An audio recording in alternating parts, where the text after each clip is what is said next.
video. There are some things you just got to know, from splitters and RF to TVRO, tripods and tape size, phono and MIDI, F-barrel and RF switch, camera and monitor, duplication, head cleaning, installation, soldering. Hey! All right already.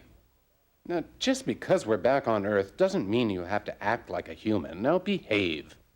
I'm Vidiot. And I'm Dogspot. We're only here for an hour. We're going comet-tailing at Haley's, so we'll go through it quickly.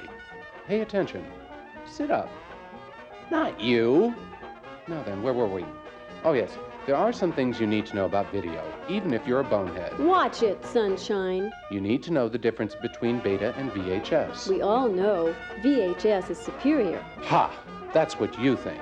I happen to prefer Beta. We'll also show you how to install your VCR, how to split a signal so you can hook up more than one TV from a single source, how to make a duplication of a tape, and how to clean your heads, which is very important for maintaining a high-quality image. Use this tape like one of your silly little books with these numbers, just like you would page numbers. And like a book, refer back to it when you need to. Use your imagination. Even though there are many VCRs available and they look different, installing and operating them is quite similar. And simple. To begin then, let's connect the antenna to your VCR. Dogspot, I'll use you. Hold still. Hey, watch it. Sorry about that. Ugh, you haven't been cleaning behind your speakers. Very well then. If you have rabbit ears... I beg your pardon. These are genuine dog ears. Oh, excuse me. If you have dog ears for an antenna, it looks like this. This connection is an input only. If on your own television set you have cable TV, it'll look like this. It's called coaxial cable. If you have a roof antenna... What kind? A roof antenna. What kind of antenna? Roof. I didn't know you spoke canine. Dogspot. Roof. Anyway, on an older installation, the cable might look like this. Cameras are so easy to use, too. Let's take a look. The first thing you do is set the indoor-outdoor filter, then manually white balance.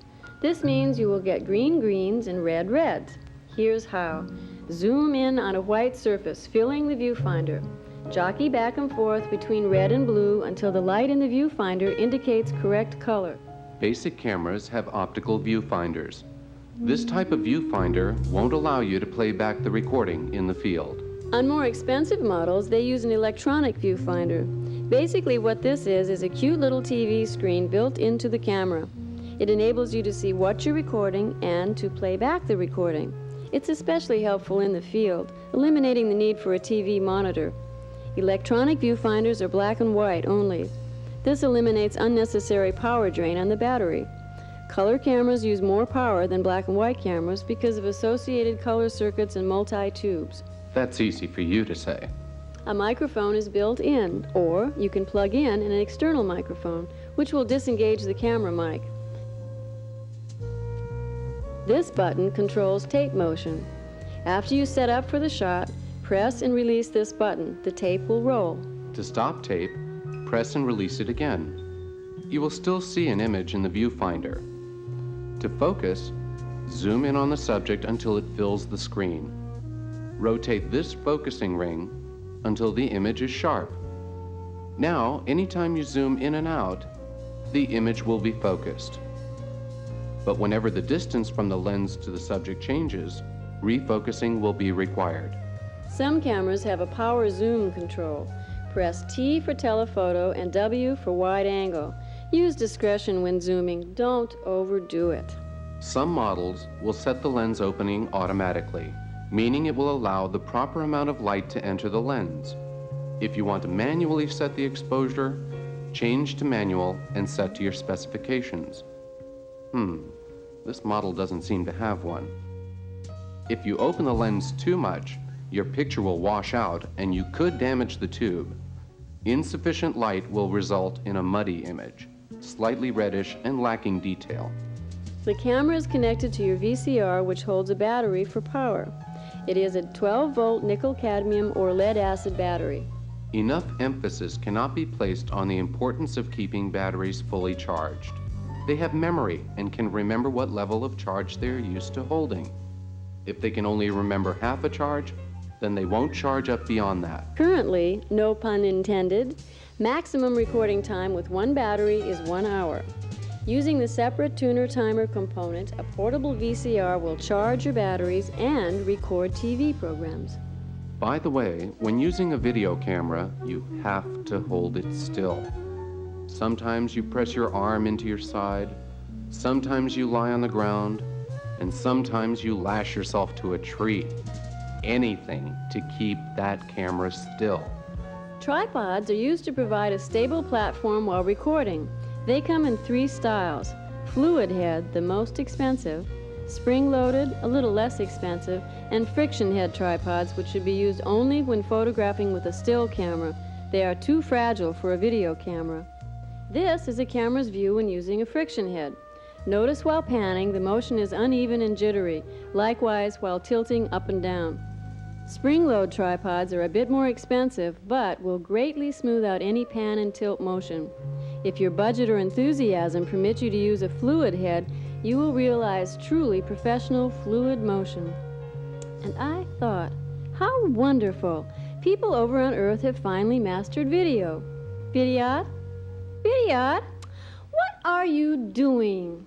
I thought you'd never finish, Dog Spot. Are you through yet? We haven't got all day. Well, there's the one piece. Oh. Perhaps the most significant development in video to mimic a film camera is the one-piece model. Notice on this older two-piece model that the camera is connected by cable to a big, heavy box slung over your shoulder. It's not very easy to shoot with, and it reduces mobility. One would need to be a weightlifter to use one easily. Charles, the one-piece. Notice that the camera and recorder are one piece.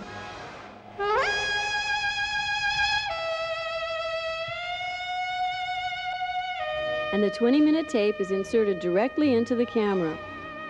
All the controls for operating the recorder are right here. Play, record, rewind, etc.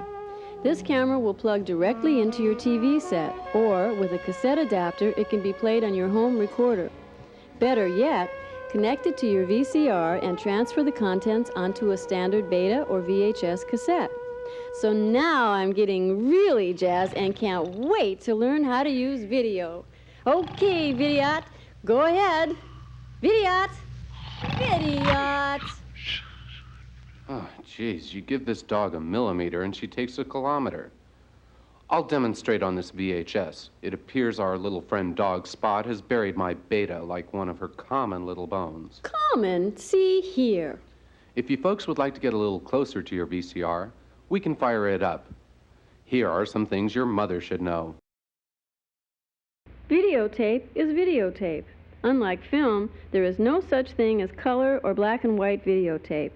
And even though you might have a black and white TV set like Grandfather Monochrome, you can still record in color. Speaking of Grandpa, do you remember the monitors, his cousins on his wife's side? Once removed? Once removed? Yes, they once had their tuners removed. Was it a malignant tuner? Ha! And they think they're so superior. Why, they haven't the resolution to come in out of a meteor shower. Vidyot, don't get so uppity. Here, let me explain. The monitors are essentially the same as us except for one thing. They have no tuner. That is, they can't receive a TV signal. They handle only discrete video and audio signals. The superiority of a monitor over us middle-class TV receivers is the picture quality. Both our picture tubes are made up of picture elements, or pixels. These dots are just smaller on video monitors, resulting in higher resolution and a more highly detailed image, a cleaner picture. Also, the phosphors are of a higher quality.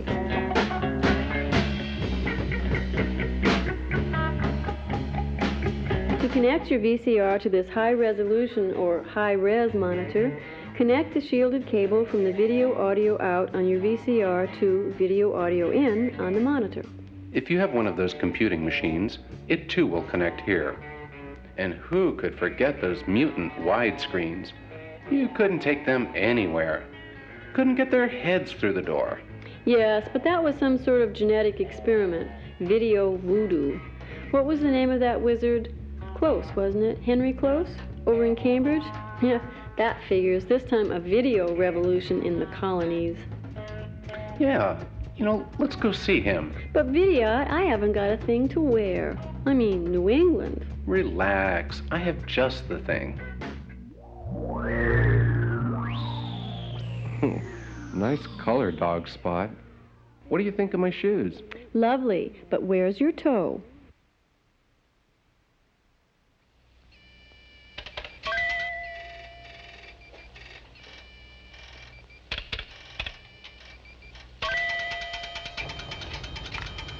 Well, if it isn't my old friend Dog Spot, how have you been? I've been fine, Henry. You remember my friend Vidyot. I do remember Viddy. Good to see you. You still lecture on video? I probably always will be, Henry. You know how these people are here, always wanting new gadgets. Henry, what went wrong with the experiment? Nothing. Nothing went wrong with the experiment. Let me explain. First, might I get you a bowl of water? Oh, I'll take mine in a glass, thank you. Actually, it wasn't an experiment, you see. We're finally getting back to the way the world at the beginning saw moving pictures. On film, you have the timing done by sprocket holes. You notice in threading a motion picture film, if these sprocket holes don't engage the sprocket, you will get the picture to jump. If you get a weak or imperfect signal in television, the picture will jump the same way. So instead of sprocket holes, one has electrical pulses telling the picture when to start each new frame. Henry, how then is an image created on a large screen TV? The picture is created, as it is on a regular television set, by a very bright beam of light going back and forth very rapidly. Actually, 15,000 times a second, something goes across here, and then across here, and after a few hundred lines down here, it is told to go back to the top and start again. This is the natural way big pictures were meant to be seen. When came television, it was really viewed as a radio with a little picture on it. So you actually viewed the picture, as somebody has called it, to the bottom of a bottle. The close Nova beam projector and screen one sees here can take any input, VCR, disc player, camera. So you see, it's really not video voodoo. This is video the way it always should have been from the beginning. Well, we really should be running now. Thank you, Henry. Thank you very much for coming. See you the next time. Well, that was fun. Yeah, and great clam chowder. Hey, where are we? Well, do you remember when you were just a pup and watched those old Earth programs? Yeah, I really liked Mr. Ed. Uh-huh. And I liked Ed Sullivan. I've always said 2 Eds are better than 1. Well, that was before they started using satellites. Have you been watching TV from Earth lately? All music, all sports, and all news? Now you can receive TV from space with an Earth station satellite receiver. Notice the shape. Satellite dishes vary greatly from this receiving antenna. The TV signal begins its voyage from an uplink dish. It is then sent up to the geostationary satellite that receives it on a transponder and retransmits it back to Earth, where this very weak TV signal, transmitted in the 3.7 to 4.2 gigahertz band, is gathered up by this parabolic dish. The signal is reflected into the prime focal point here where it strikes the antenna. You can see that the actual antenna itself is quite small. The signal travels to the low noise amplifier, or LNA, and then to the electronics that demodulates the signal. That is, stripping the audio and video from the carrier frequency, and then to your TV set, VCR, or monitor. Oh boy, now it gets interesting. Needle nose pliers can be used for getting into tight places. Sometimes we drop things. Pliers work well for crimping connectors onto coaxial cable, although specially designed crimpers are better. To refresh your memory, these are screwdrivers, flat blade and Phillips. To strip wire, Careful, this is a family show. that is, to remove the outer insulation, to expose the inner conductor, That didn't sound much better. use diagonal wire cutters. For short, they're called diagonals. Notice the diagonal cutting edges with the V on the bottom. You'll use these most of the time. Whenever you route a video signal, you'll need to use coaxial cable fit with F connectors. Installing an F connector is simple. Would you like to show them how, Dog Spot? Not really, my opposing appendage friend, but I will describe it. First, determine the length of cable needed and visit your local video or electronics shop. Make sure it's RG59 coaxial cable with an impedance of 75 ohms. Also buy a dozen F connectors. You might want to buy more than necessary for practice. Take your diagonals and cut back about an inch of insulation and ground braid. Do not nick the center conductor.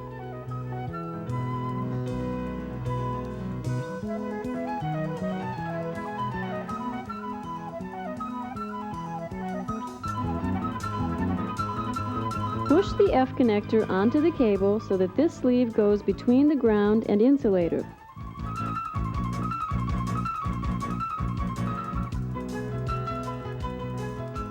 Take your crimpers or pliers and crimp this outer collar snugly against the cable. Trim the stinger to about 1/4 inch. Now you can split a signal and connect 2 TVs or more with a splitter.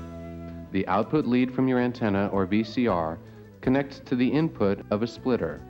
The 2 outputs join 2 TVs. This may not be allowed in public. Splitters come in various configurations to allow for multiple TV installations. However, when you split a signal strength is reduced. If you split a signal 2 ways, signal strength will only be half as strong as the original signal. If you split the signal 3 or more times, you might want to amplify it first. In this case, the cable from the antenna connects to the input of the video amplifier. It's kind of like TV helper. The output from the amplifier connects to the input of the splitter, and the outputs feed the additional TV sets. Is that what they call TV dinners? If you only use 3 output taps on a 4-way splitter, use a 75-ohm terminator on the unused output. This is a mini plug and is used in some cases for controlling the remote pause or a microphone input, and plugs into the mini jack. Not to be confused with Monterey jack. Phono plugs usually carry the line-level audio-video signal in home video systems and plug into the phono jack. The 1/4-inch phone plug is sometimes used for a microphone input. It plugs into a phone jack. Not to be confused with the Union jack. All of these plugs require shielded cable. The center conductor, usually copper, is coated with a plastic insulator inside of a ground shield, usually braided and wrapped inside of a rubber jacket. To solder one of these, use your diagonals and strip back the outer insulation.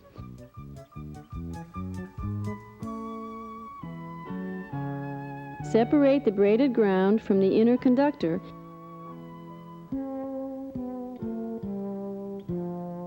and strip off about 1/4 inch of the inner insulation, exposing the hot lead. Unscrew the connector and thread the cable through the hole.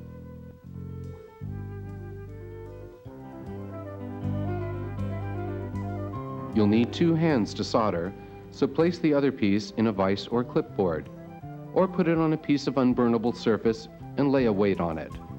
Make sure the connections are clean. Put the soldering iron tip to this inner solder lug, which is the hot lead, and allow to heat up. Do not heat the wire directly. Touch the solder to the lug and allow solder to melt. Pull away the solder and then the soldering iron. Trim up the connections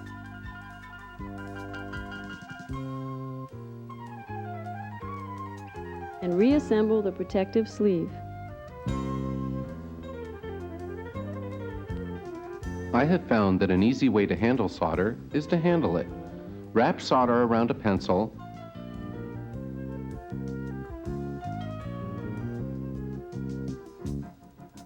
and push the end through the hole.